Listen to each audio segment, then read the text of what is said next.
All right, one second here. All right, want to welcome to this Q&A. Again, want to welcome one to this Q&A.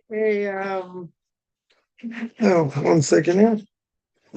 Few questions came in that I do want to hit. Then we'll hit pretty much, hopefully, pretty much everything else, whatever we need to hit over here. And that is first question.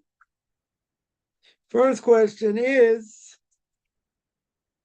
like this. Someone asked, okay, rabbi shopping, right? He asked someone a question, and then asking another rabbi. So somebody asked like this: if a one rabbi says that these are the rules, this is what you have to do. Let's say for praying after a meal. Let's say this rabbi says, okay, you ate something, not breads, won't be bread. Let's say, I don't know, you had a cookie, you had a cake, you had a drink. Let's say he says that you have 6 minutes, right? In other words, you have 6 minutes. Otherwise, without going into too much detail, you lose the after blessing, right? The limit to say the after blessing. Another rabbi, then let's say you get another opinion. You heard another, not that necessarily you're looking for another opinion, but you heard another rabbi says, in fact, 6 minutes is the rule, right? In other words, let's say he ate something. He made the blessing. He goes outside with the intention of returning and eating again after 45 minutes. Yeah, as long as you're not left that place, it's the same place, right? In other words, he ate something, he goes to his backyard, comes back 45 minutes later without having said another blessing over his meal, and he finishes. Can he say an after blessing? Now, this is more complex. If he ate something, let's say we're not talking bread, right? We're not talking a case where it is bread. We'll get to a case of bread in a second. But let's say he ate something and nothing to do with bread, right? He drank water. I don't know. He ate, he had a cookie. He had cake, something like that. Now, he's got a certain amount of time. I don't want to go into too much detail, but he's got a certain amount of time to say the after blessing. When does that time, the clock starts ticking after he eats? Now, the question is, how much time do you have? So, simple answer would be that if a person, let's say they ate something, I don't know, they ate a few cookies. Yeah, they'd be liable, let's say, 2 nice-sized cookies, be liable to say an after blessing. So if you're liable to say an after blessing, when did you lose the blessing? So most likely you lost the blessing, the after blessing, when you start to feel hungry. Now, what does it mean you felt hungry? It means that digestion probably is finished. So I would say, personally, a few cookies, that'd be liable for an after blessing. I would say less than 10 minutes have gone by, you're probably still hungry. Right? That's why you should always make an after blessing afterwards. Right? After you finish, you should always make an after blessing. Make sure you have no problems. Good. Now, the question here was, and now bread. Now this is where bread will come in, because it won't apply. Basically, it won't apply to anything else. Because if a person ate, right? Then you hear another rabbi say, let's say better, that you have in fact 6 minutes, right, to make the after blessing. So if he said it before blessing, then he goes outside with the intention of returning. Now let's say you go outside the back porch. You can see where you eat. You ate. Okay, we'll make it very easy. Right? We're not going to say it's an issue of change of location. Could be, but we're not going to go there. Now let's say he comes back. Right? Let's say he came back after 45 minutes. He didn't leave that same place. Okay, so it's not a problem change of location. Good. So let's say it's not a problem change of location. He simply can continue eating without having to say another blessing. That is only going to be if he ate bread. If he ate bread, I have 72 minutes. I have a 72-minute window. In other words, let's say Friday night, you sit down to your meal, right? You have challah, and you're eating your meal. Now, let's say I have a 72-minute window. If you didn't eat or drink anything within that 72 minutes, now if you want to eat bread, you have to go up and wash. Because essentially you lost the after blessing. That's only by bread. Doesn't apply to anything else. So in this case, a person ate bread, right? We don't have a problem with changing location. They walk outside to their porch. They come back in 45 minutes later. Very good. Still have the after blessing, right? If it's anything over 72 minutes, you got a problem. Okay. Right? So that's not an issue, right? That would not be an issue over here. So does the second rabbi confirm the same 6-minute rule? How could he do that? Right? Or the question is it an expansion? Is it a new opinion? So it's an interesting question. This rabbi would have to say you have a 6-minute limit. Right? In order to agree with the first opinion, he would have to say explicitly there's a 6-minute limit. Yeah, if you're eating bread, so in this case, it really doesn't apply because in this case, what's the problem? You don't have 45 minutes. Because if you ate anything else or drank anything else, wine, juice, apple, pear, plum, cake, cookies, whatever it may be, you don't have 45 minutes. Nobody holds you have 45 minutes, right? But in this case, okay, let's say we're talking about bread, because that's the only case that makes sense, right? Let's say you're talking about bread. Now, if they both agree it's 6 minutes, okay, so we don't have an argument here. But if the second rabbi says, if it went out and now he came back 45 minutes later, and now he wants to make an after blessing or whatever, okay. So the question is that the same as the first opinion? Right? Is that really the same as the first opinion or not? Because essentially they agree. But the second rabbi says, you really got 45 minutes. You're going to have the 45 minutes. So it's an expansion. It would be an expansion. Again, it has to be talking about a bread because anything else doesn't make sense here. Right? So that would be an expansion. Of what the first person said. It's not a different opinion, right? It's not a new opinion, right? In other words, the person ate bread, right? We'll make it very simple. You wash your hands, you ate bread. Okay. So now you have a certain amount of time to make the after blessing. But if you're eating something during the meal, I don't have to make the after blessing yet. Even if you waited 45 minutes in between, you didn't eat anything, you stepped outside for whatever reason, you still can make the after blessing. Is that a new opinion? It's not a new opinion. Would certainly not be called a new opinion. Why is it not called a new opinion? Because it's within the same thing, right? It's within the same thing, right? Totally within the same context. I didn't say it, right? I didn't say it. Okay. Doesn't matter. The fact is that that's a given, right? In other words, the person washes their hands for bread. You have a certain amount of time to make the after blessing. Very good. Now, if you didn't eat anything for 72 minutes, you lose it. Okay. So really, after you finish eating bread, you have to finish eating your meal. You should really say the after blessing. Good.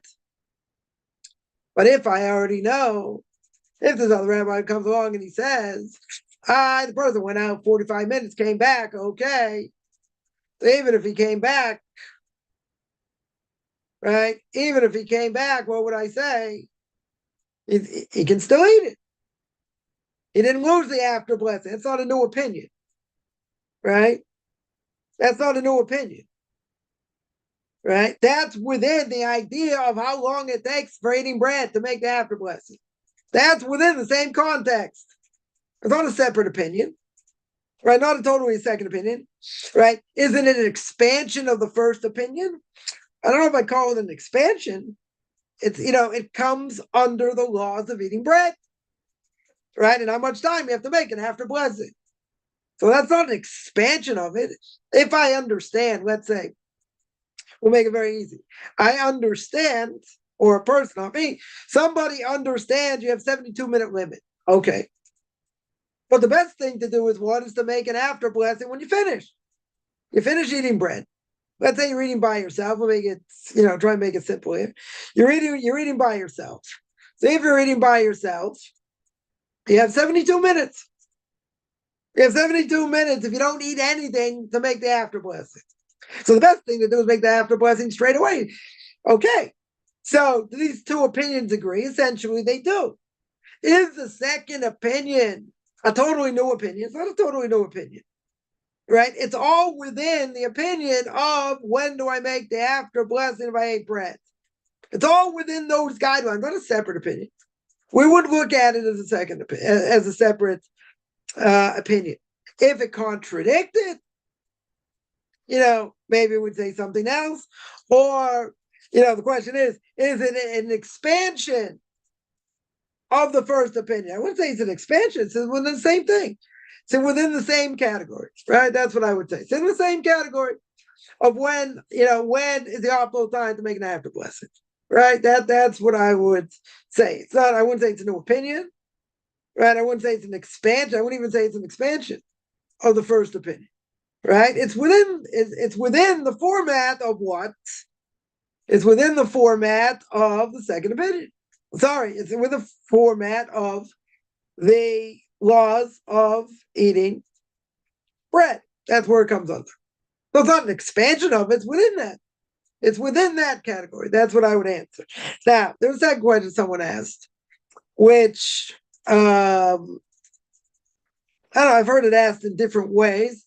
And that's like this. I'll get a little more controversial here.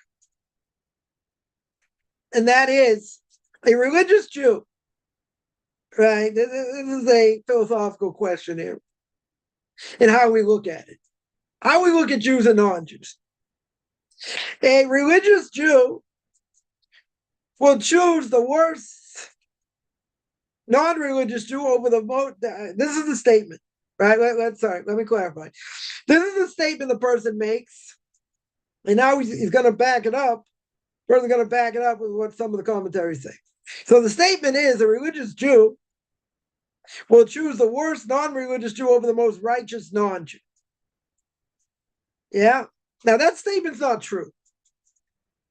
That statement 100% is not true. Why is it not true? Before I get to what other commentaries say. Right? The statement is not true for the following reason.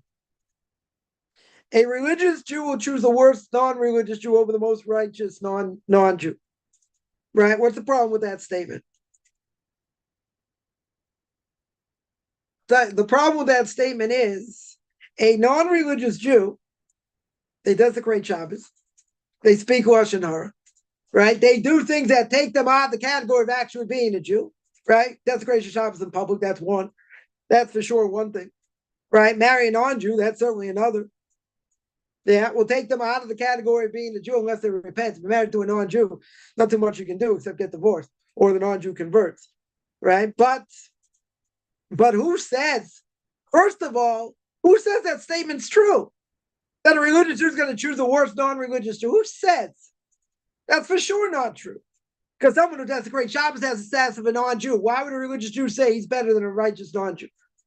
Now, if they would say that even the worst Jew, and that's where it's coming to, we're going to see the second part of the question, right, shortly, that they're under the assumption that a person's got a chip on their shoulder, a Jew's got a chip on their shoulder, secular Jew, or this is a religious Jew, that he's going to say the worst secular Jew is better than a righteous non-Jew. That is an idiot, right? I don't answer questions made by idiots. That person is a bona fide moron for saying such a thing. That's a racist statement. 100%. Now, people may think it. I don't, so what? Right? But it's totally not true. A, it's totally not true, and B, it's a racist statement. But keep in mind, I'll tell you what some of the commentaries here this person comments on, right, that brings out, but a non-religious Jew, if he desecrates Shabbos, married to a non-Jew, has the status of a non-Jew. Now he can repent, or she can repent, but at that point they have the status of a non-Jew. Now, so if a religious Jew will say they're still better than a righteous Gentile, that's wrong. That 100% is wrong, and that's racist. That's no question. Yeah, so that statement is false altogether. Yeah, but let's go to what this person quotes.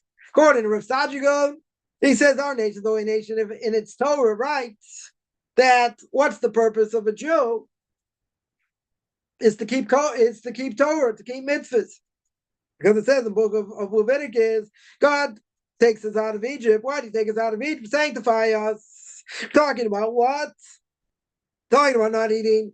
We're talking about kashrus laws, what you're allowed to eat, what you're not allowed to eat. So God took us out to sanctify us to what we eat, what Jews eat. Jews have an obligation to keep kosher. Non-Jews don't. We mentioned this many times. Right? That the Kli Yakar says, Leviticus chapter 10, non-Jews are not going to keep something that doesn't benefit them. So you see, non-Jews eat all kinds of things, all kinds of creepy, crawly things. And who knows what, and it doesn't affect them in a negative way. By a Jew, it'll affect them in a negative way. We mentioned this on Sunday in the book of Leviticus, even if it's not been proven by science, doesn't really matter.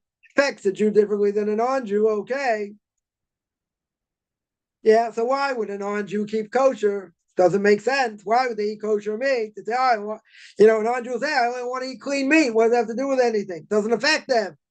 Eating creepy crawly things, says the Kli Yakar, doesn't affect them, except for the bats in Wuhan, but we're not going to go there. So even if you want to tell me that, very good. Why would a non-Jew do it? Right? It's not logical. Doesn't benefit them even better. Doesn't benefit them. So first of all, Rasaji Gaon says, our nation's only a nation in its Torah, right? God didn't take us out of Egypt so we could eat shrimp. He didn't take us out of Egypt so we can marry non-Jews. So if a Jew marries a non-Jew, let me ask you the $1 million question. American dollars, not Australian or Canadian, because it's worth more. The $1 million question is certainly more, certainly a lot worth, a lot more worth, than the rands, 18-19 to 1. No offense, anyone gets, living in South Africa getting rands, but ain't worth nothing compared to the dollar, but that's okay. What's the bottom line here? The bottom line is that if a Jew doesn't keep Torah mitzvahs, how can we say a non-Jew is not better than him? A righteous non-Jew who keeps the no-hide laws, has a portion of the world to go. Right? If the whole purpose of a Jew is to keep Torah mitzvahs, and they don't keep Torah mitzvahs, isn't a non-Jew better than them if they keep their mitzvahs? Seemingly so. So why would a religious Jew say, a secular Jew's better than a righteous non-Jew? Doesn't make sense. Comes along Rav Hirsch. They're quoting this right. I'm just going to quote it. Take their word, they're quoting it right. The land belongs to the Jews only so they can perform mitzvahs. Very true. If they're not going to perform mitzvahs, doesn't the Torah curse the Jewish people and say, Kaufman's language, chump don't want it, chump don't get it? You don't deserve the land, you'll be spit out of the land if you don't keep Torah mitzvahs. So how can a secular Jew be better than a righteous non-Jew if we're not doing what we're supposed to do? We don't deserve to be in the land, right? The land can spit us out. It's happened once, twice. Pretty big miracle the Jews are in Israel now, right? But I just throw this out there that at the end of days, when the Messiah comes, there's a medrash in Tehillim in the book of Psalms, right? It's mentioned many times. It says the Jews aren't going to be in Israel. And that when the Messiah comes, he's going to take it from the desert. We're going to be in the desert. Hard to imagine, but listen, back in the day, they wanted to give all the land back to the Arabs, the West Bank back to the Arabs. Thank God they didn't take it. But they could give the left, could give all the land back. They give the land back, we're not going to be here. They'll spit us out. Right? It's no guarantee we'll be here. It's hard to imagine, though. So my Rabbi was telling me this once. I was taking him somewhere, and he had this big smile on his face. I was like, what are you laughing at? So what are you smiling at? I said, the Rebbe's not going to be there either. You'll also be in the desert. Right? Now the question is, do we take that literally? or figuratively, okay, that's the whole discussion. Right? Says Rav Hirsch, that is true. Land blocks the Jews if they only perform mitzvahs, right? 100%. So how could a secular Jew be better than a non-religious, a religious non-Jew? Right? A Noahide, let's say.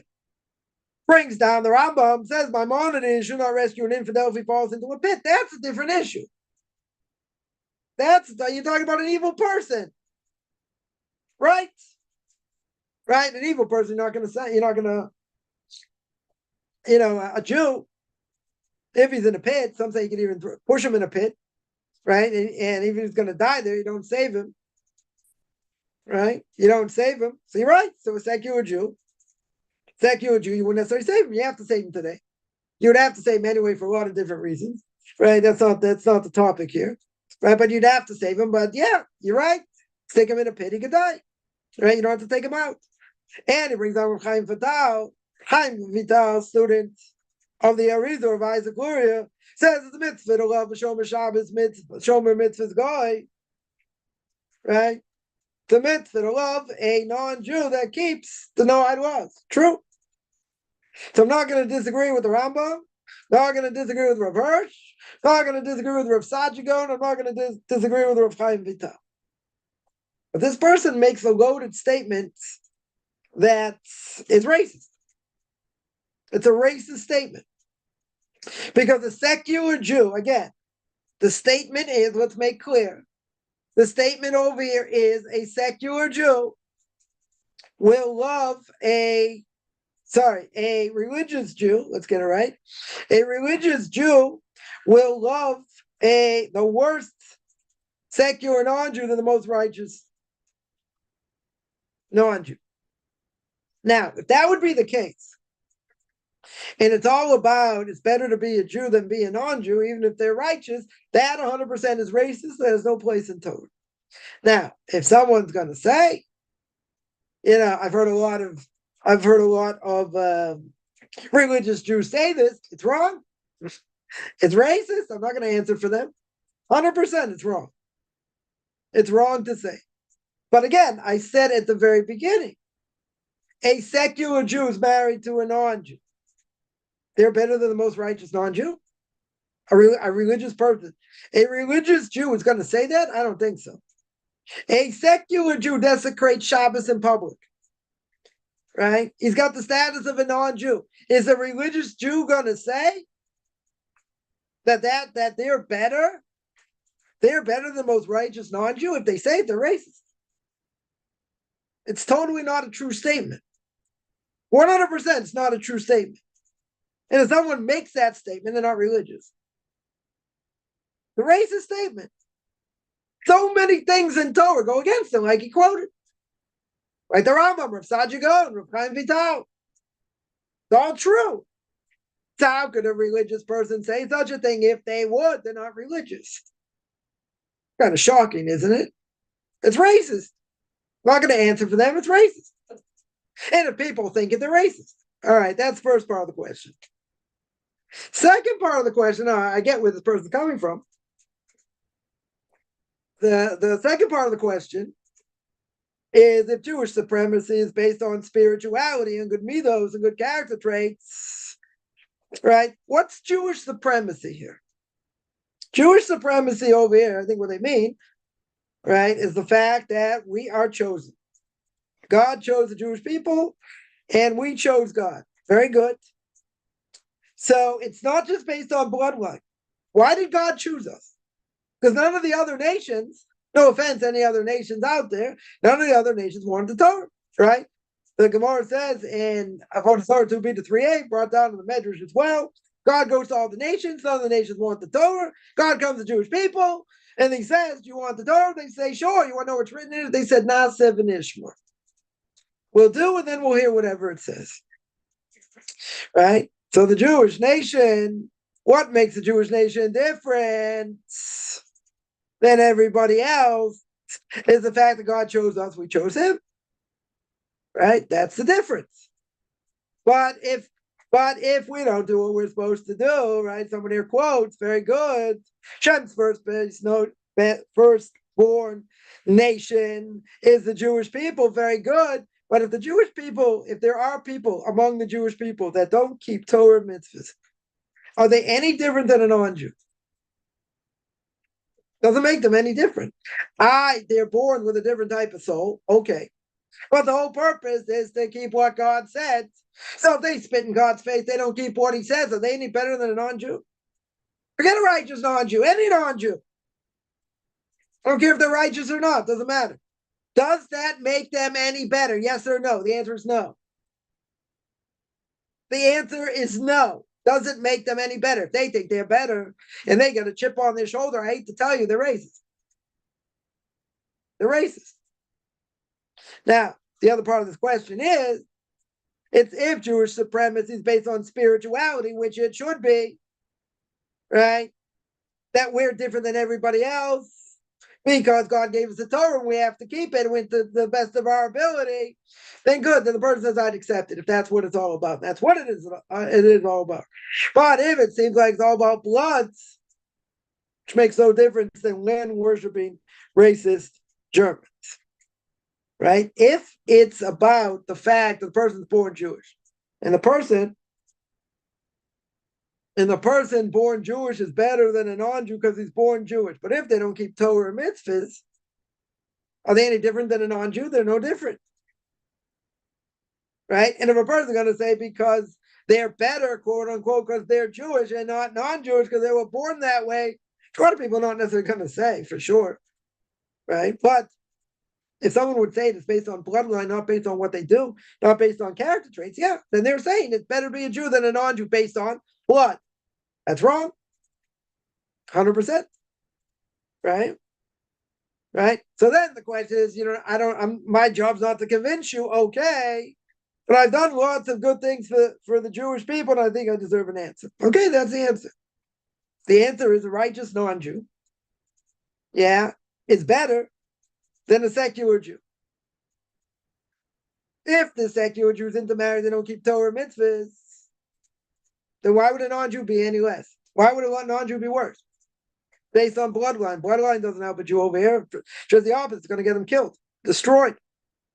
Right? So I would say that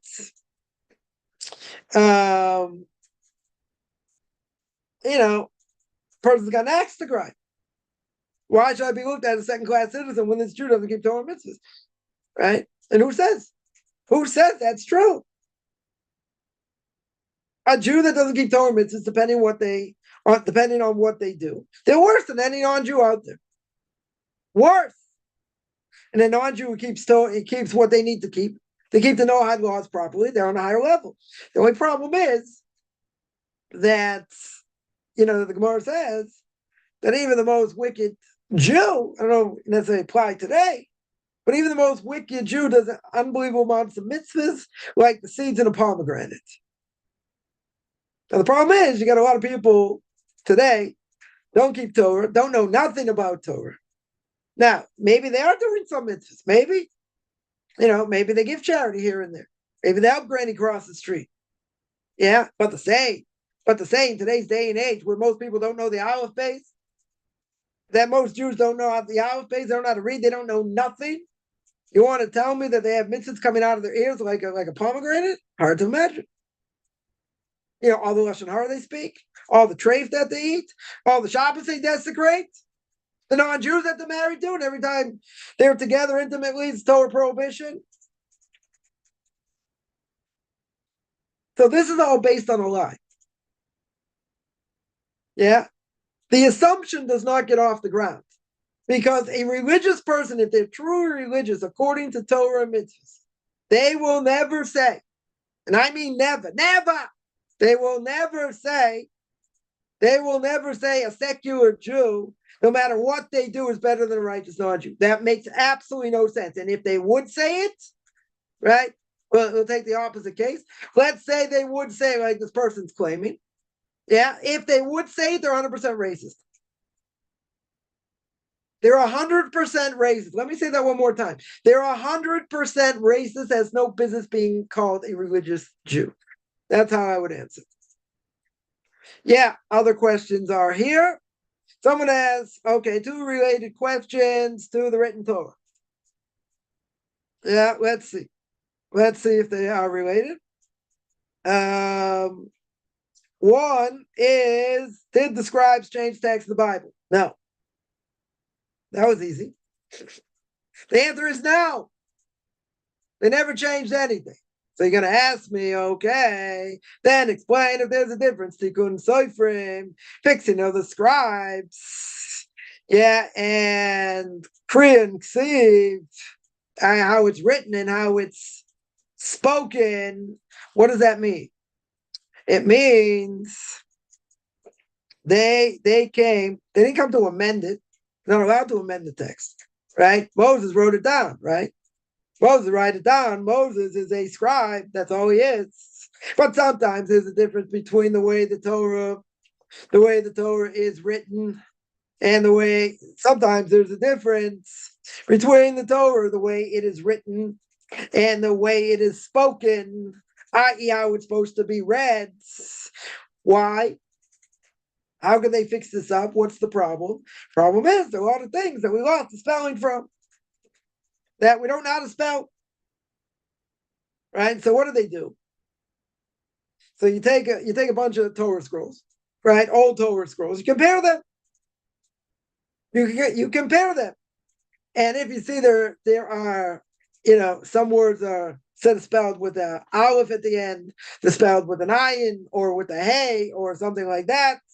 As long as it doesn't change the meaning, right? You go according to the majority. If the majority spelled it this way, you spell it that way. But that's not fixing it up per se. That's because they lost. They were in exile for 2,000 years. There are certain things they forgot how to spell. Right? That's common. That's not uncommon. They're not changing it. They're not rewriting it. Right? There was a problem. They didn't know how to spell. They lost. I shouldn't say didn't know how to spell. They lost the ability to know how certain words were spelled. So how do you know which way the right way to go is? What's simple answer? You go according to the majority. Right? Exodus chapter 25, verse 2. Go according to the majority. So if the majority Torah scrolls say this word ends in an aleph or it ends in an ayin, right? Even though there are other scrolls that say not that way, you go according to the majority. Right? You go according to the majority. So that was the first question. Second question is, Torah text has 304,805 letters. Yeah, is that the number of letters in the Torah exact? Seems to be.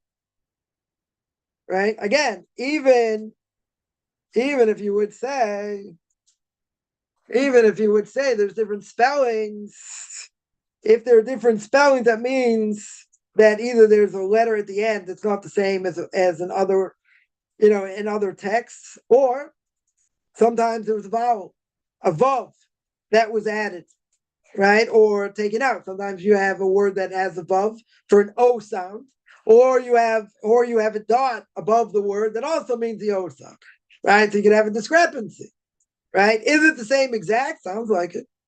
Sounds like it has been changed, right? Has the word maybe spelled vayihi or vayiyu? Okay. At the end of the day, we go according to the majority how we look at it. So the majority says it's vayihi and not vayihu. That's how we say it, right? That doesn't mean it's been changed. We go according to the majority. Things have been lost, right? Been an exile. I mean, I would say like this: it's pretty amazing we have anything intact. We have, since the destruction of the temple.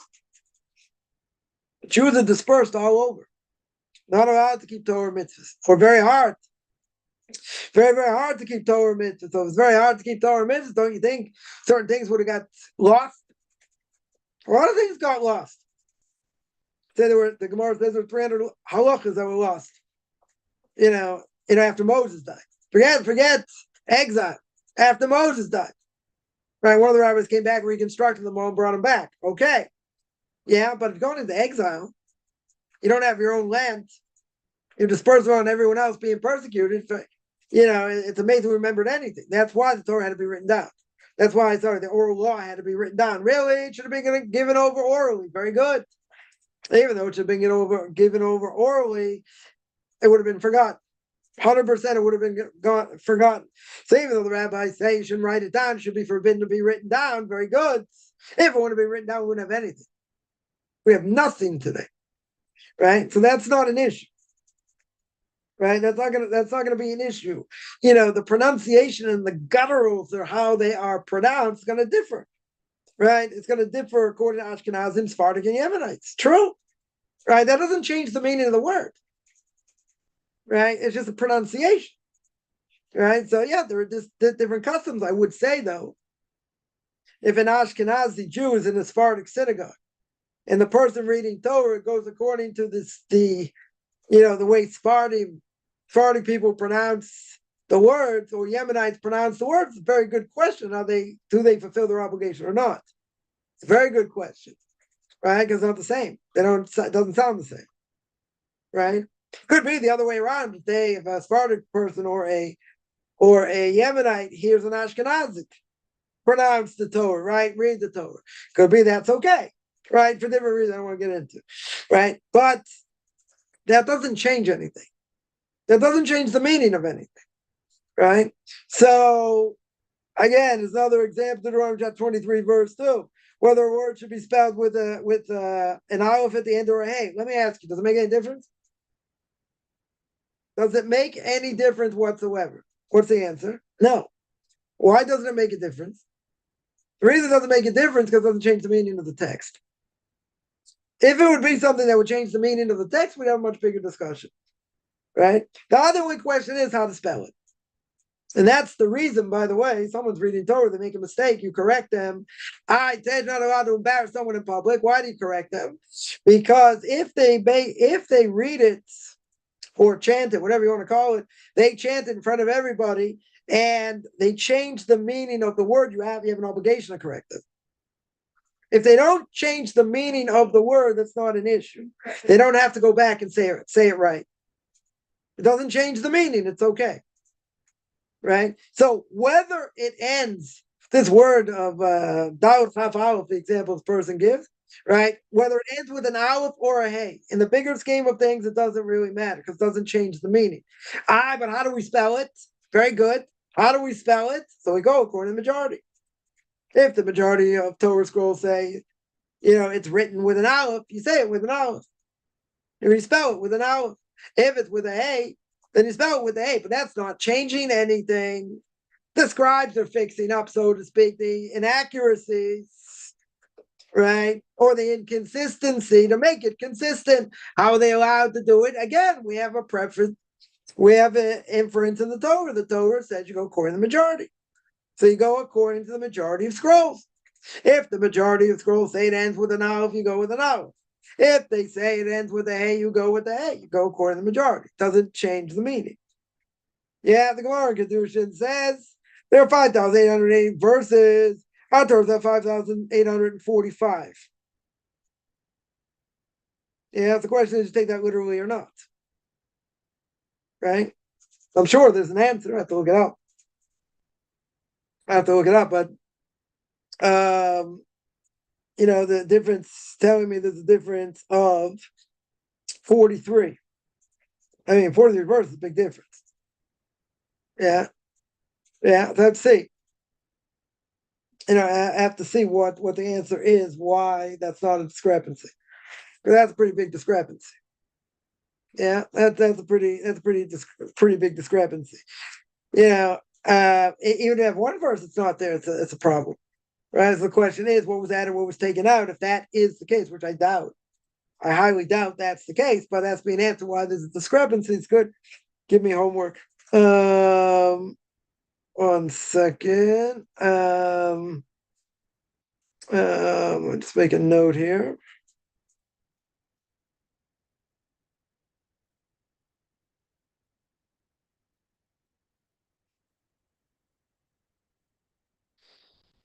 All right, I'll take a look at that, see what the answer is, because obviously it has to be an answer. You can't have that big a discrepancy, right?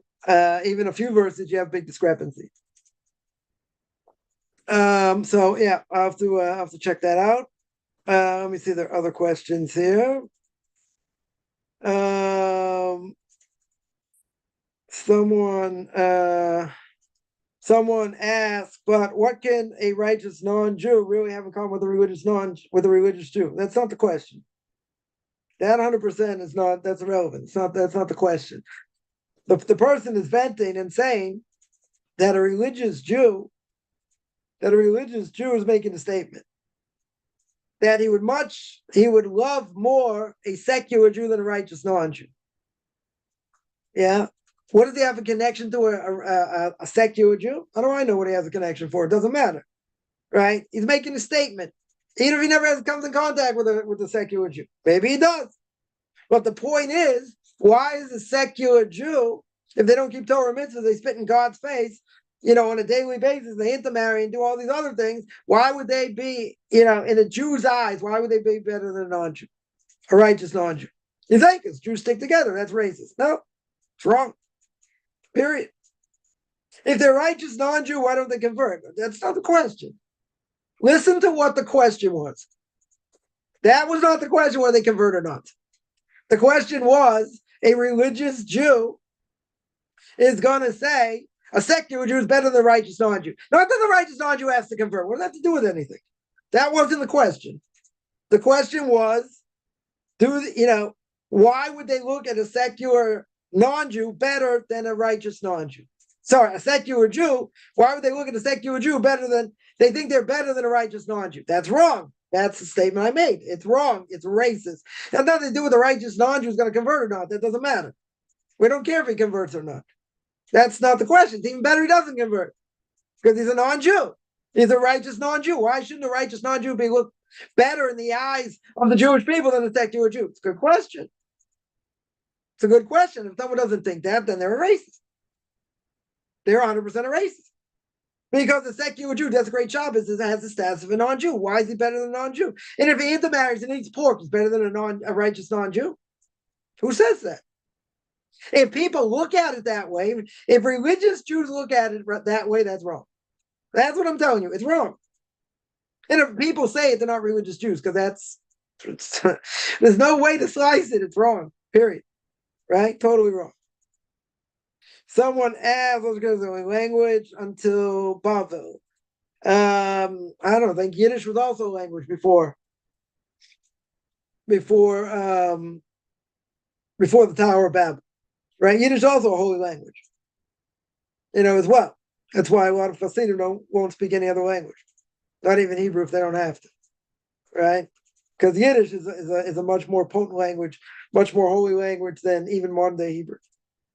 Right, but Torah was given in what we call biblical Hebrew, Lashon, or the holy tongue, so to speak.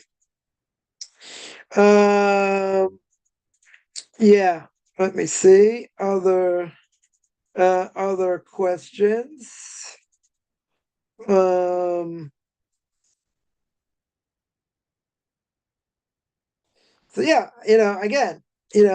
I do understand the question.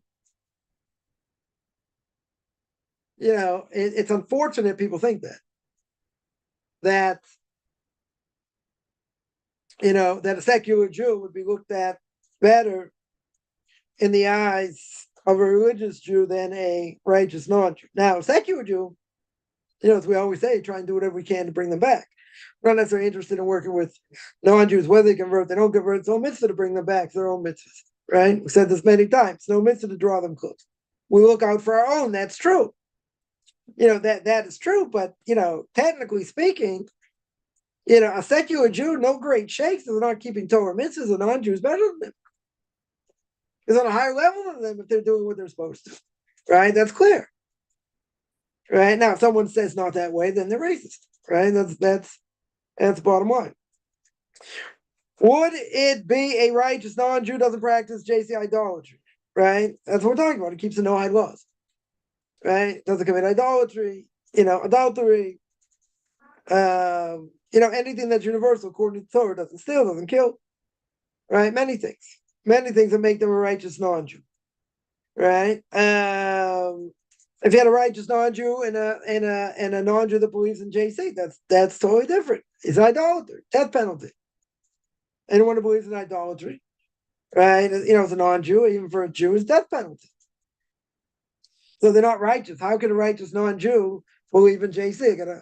Someone contacted me the other day, and wants guidance or whatever, but he believes in JC. He's a messianic. So I said, go find a messianic. You can't be a righteous non-Jew and hold by JC or hold by any other idol. Hold by any other idolatry. Can't be. Right? The two do not go hand in hand.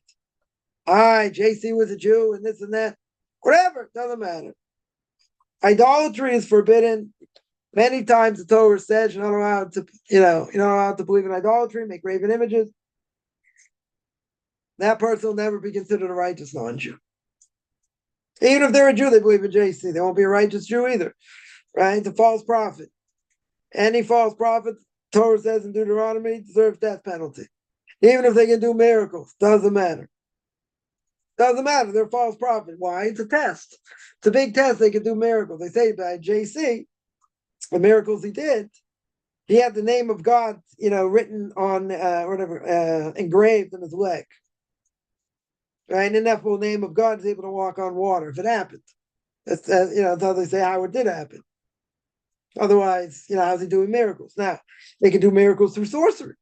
You can have a false prophet do miracles through sorcery. You don't have to be on a high level. You don't have to be on a high level at all. And all you have to do is know certain incantations, certain things to say. You can take power of angels, different things. God put it out there to test people. Doesn't want them to act on it, but, if they do it, they can have certain power that they shouldn't have. Right? For sure, certain have. Anyone can, God forbid, do sorcery, right? 100%. Right? 100%.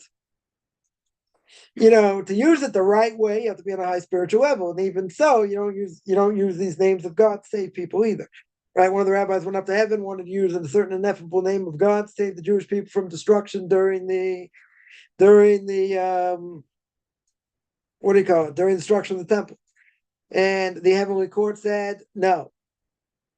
Heavenly court said absolutely not. And they put it back in his body, and that was it. Even to save the Jewish people. So it's brought down according to Jewish law. It's brought down that even using, a holy name of God to save people you shouldn't do could cause you to die. Playing with fire. Sorcery, different issue. Sorcery, very different issue. Sorcery, anyone can tap it. Right? People know what they're doing with Ouija boards, bringing up souls. You don't have to be on a high level. These things are, pretty real. If you know what you're doing, you don't have to be in a high level at all. You can be the dregs of society doing this. Be the worst person in the world, and you can tap into that world. Say a few incantations, different things, can have a lot of power. Does God want you to do it? No. Many times the Torah says you're not allowed to. Non-Jews aren't aware, it also applies to them. It's also a good question, it applies to them. Right? But seemingly, you're not allowed to play with this stuff, even for non-Jews. Right? Same thing we mentioned before about, doing hybrids with animals. Right? You take a donkey and a horse, you make a mule. Mule's a very strong animal. What's the problem with the mule? Sterile. It's not a coincidence. You play with nature. Who says you're allowed to play with nature? Right? You take a peach and a plum, you make a nectarine. Right? Non-Jew allowed to do it? No. Not death penalty. And you can get benefit from it. Jew can get benefit from it. Even if a Jew did it, he could get benefit from it. But you're not allowed to play with creation. That's something universal. Now, it's easy to do. God gives people the knowledge to be able to tap into it. He does that. Doesn't mean he wants you to. Right? For sure doesn't mean that he wants you to. So someone here says we're not supposed to use unclean spirits. Well, what spirits are clean? What are you talking about? If you're talking about proper spiritual forces, I get it. Okay. Right? He doesn't want you to do sorcery, right? Sorcery should be forbidden for Jews and non-Jews. Right? You're playing with creation. Who says you're allowed to play with creation? Right? Playing with creation, you're playing with fire. Literally. Again, it doesn't mean you have to be on a high level to do it. Anyone can tap in if you know what you're doing. But that's why it's one of the, that the Torah says so many times. Don't do this and don't do that. right? When it comes to sorcery, witchcraft, any of these things, because the Gemara says you're weakening the power of God. How can you weaken the power of God? Isn't God powerful anyway? Sure. It sort of takes God out of the picture. It gives power to other forces that don't have independent power. Right? In other words, you're giving power to something that doesn't have real power. Or you're giving it power, that's idolatry. Right? That's essentially what idolatry is. So God allows you to tap in. Does he want you to do it? No, but that's why there's so many prohibitions against it. That's the obvious question. Why does God care? A person, prays to a totem pole, prays to, not so in vogue today, not, by a lot of people, I would say. Some people, okay. Right? Why does God care? You believe in JC, you don't believe in JC. You want to worship a cow or not. Because again, these things take God out of the world. Right? They take God out of the world, take his purpose out of the world. Right? That's why it comes out so strongly against it. Scientists work, someone asks, with stem cells from human fetus. Is this problematic? Is this problematic? Good question. So normally,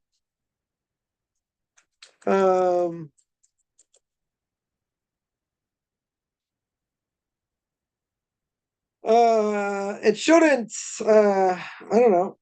I don't think it should be necessarily.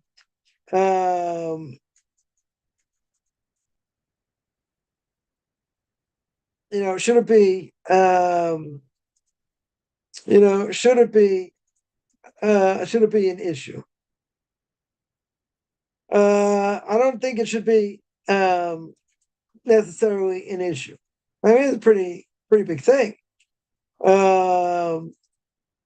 That they can actually, do it and use it and, maybe cure things or, whatever, and use it. The question obviously, is that, is this embryo alive? Right? Is it not alive? So to speak, or not? Is there, that's the whole question here, right? So if it's,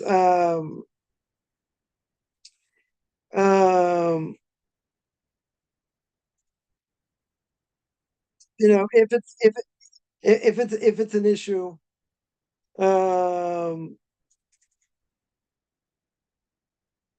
is it an issue or not? So again, that's really what it boils down to. Saving a life is pretty crucial. The question is, is that fetus considered alive? So we normally hold that within 40 days, it's not alive, right? It's not an embryo, it's nothing, right? After 40 days, right? That would be after conception. That's considered alive.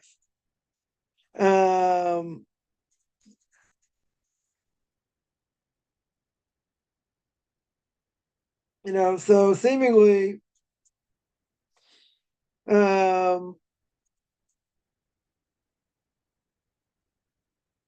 if you're using it, let's say, for conception or something else, could be an issue. But, creating something, just for the sake of research, that'd be problematic. That would be, that would seem to be, that would seem to be problematic, I would say. Again, if it's done the right way and there are no issues, right? There wouldn't be, let's say there wouldn't be any halachic issues, it'd be okay. Right? I think we should be okay. If it's not an embryo, it's not considered alive, then why should it be a problem? Right? What would be the reason it would be problematic? It's not alive. Right? Seemingly, it's not alive. If it's already after the fact, after 40 days, it's more problematic. Right? Definitely more problematic. Depends when it's used. Somebody asks, can a person practice Tai Chi or yoga? So most things I would say is okay.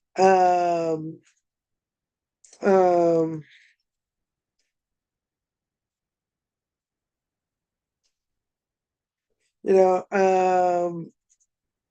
it should be all right if it's not, if it's not, if it's not, if it's not, if it's not, idolatry. Sorry, idolatry. Um, Again, if they believe that that force, created force in the universe controlled by God, that's, then that should be all right. Um, and Tai Chi comes from the word, Chai, the word meaning for life. So also wouldn't be an issue if they belong, they believe in one force, so to speak. So that shouldn't be an issue. Um, Even the concepts of yin and yang, are rooted in Kabbalistic sources. So also, also shouldn't be, shouldn't be a problem, but doesn't seems to be fine. Doesn't seem like it's contradiction, right? Wouldn't be a contradiction. Could be other things, other types of martial arts. It'll depend on which ones and whatever, but there'll be an issue with some that are more idolaters. If they're idolaters, yeah. You know, um, Tai Chi or yoga for the most part shouldn't be a problem, right? It should not be a problem. It's not inconsistent. It's not inconsistent with Torah, with teachings of Torah. Um, Someone asks how a mitzvah is different from a Jewish custom. Oh, a mitzvah is something that's clear, right? It's one of the 613. Right, it's one of the 613. A custom can come from certain aspect of the mitzvah derived from the mitzvah itself. So even though the thing, let's say, you're not allowed to eat chametz on Passover, right? So the difference between Ashkenazic and Sephardic tradition, let's say eating rice or eating beans, right? And the way they were harvested, they came in contact more, with wheat or not, whether you have that tradition. That comes from the same mitzvah of not eating chametz, but according to Sephardic tradition, they could eat it, right? Right, that's a tradition based on the mitzvah. Right, it's a question of quinoa. Quinoa, we don't eat. Ashkenazim don't eat. Gonna say it's when it's harvested, I guess it gets stored with stuff from wheat, could get mixed up, so we don't eat it. Right? Again, it's a stringency. It's definitely a stringency, but Ashkenazim certainly that Ashkenazim don't eat, and Sephardic people wouldn't have an issue. Now, a custom certainly, has the power of Jewish law, right? I don't think, I don't think there's, I don't think there's any question. I don't think there's any question about that. The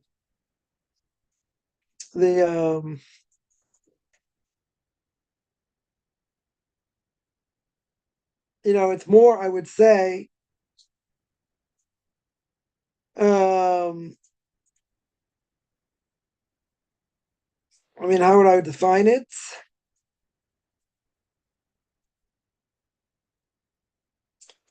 Some of them I would say are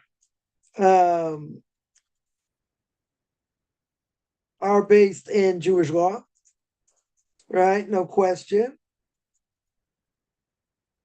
There are, some of them are, let's say, putting a fence around the Torah, right? In other words, guarding the Torah. Some will stimulate awareness or diligence, right? So you don't come across other influences to stay away from certain things. Others are where we embellish the mitzvah, right? Embellishing the mitzvah, meaning you're making you're making like a fence around the Torah, so to speak.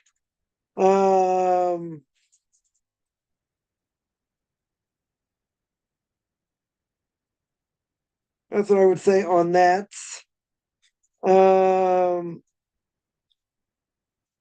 Others,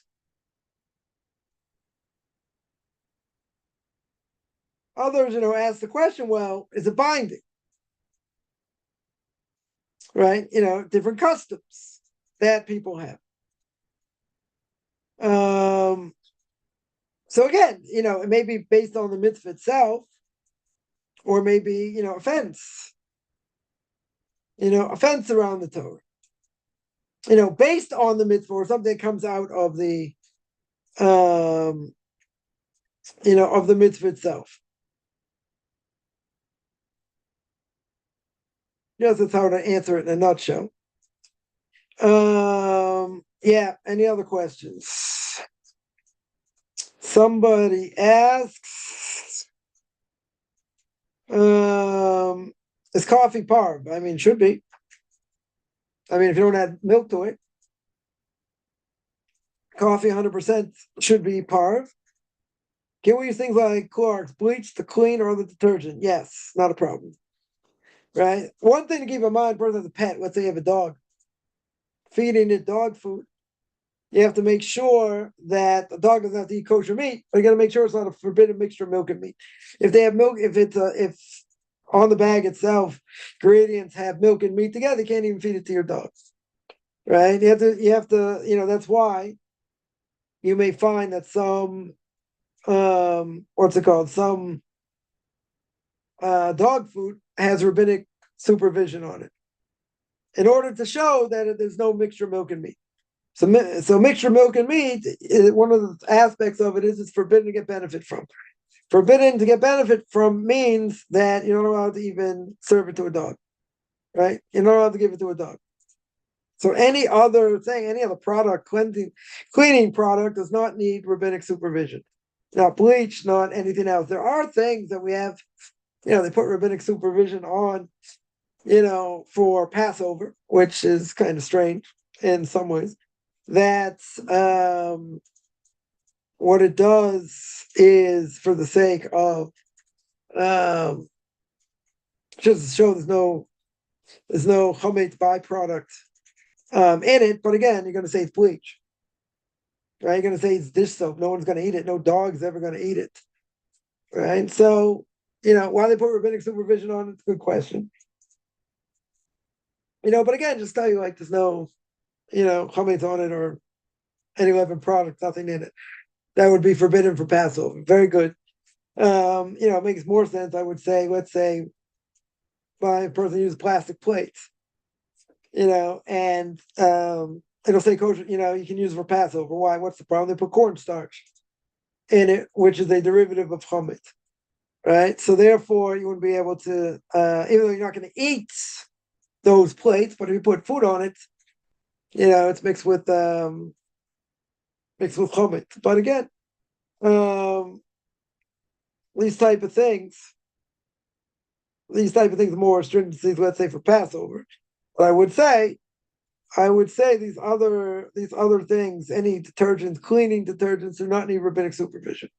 Right? The only question is maybe there are like some shampoos that might have, you got to see if it's got any meat byproduct in it. There's no mixture of milk and meat, but most shampoo shouldn't be an issue.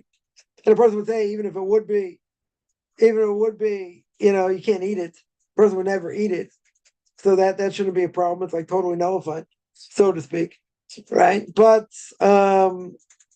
yeah, for most things like that, a person would never eat it. So you don't have an issue, right? Any bleach, any, cleaning agent, cleaning detergent, any of these things should be permissible to use even without rabbinic supervision. Now, coffee and the like should also be good as long as it's not flavored. If it is flavored, it needs rabbinic supervision. If it's not flavored, not a problem. Right? It shouldn't be a problem to get any type of coffee, right, without rabbinic supervision. Right? Because, again, if it's flavored, it's a problem.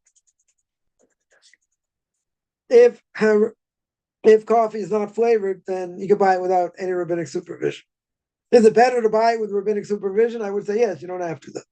Right? Unless it's flavored. If it's flavored, then it'll be a problem. Yeah. Any other questions?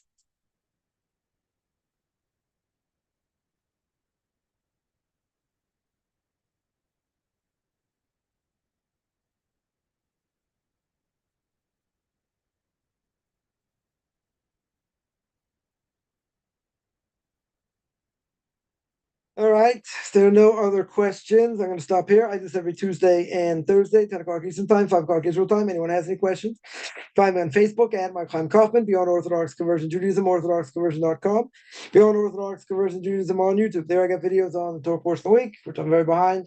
The Q&As, Ethics for Our Fathers, Book of Leviticus, chapter 17. You want to send me an email, rabbichaimkaufman@gmail.com, RBBI, CHAIMCOFFMAN @gmail.com, whichever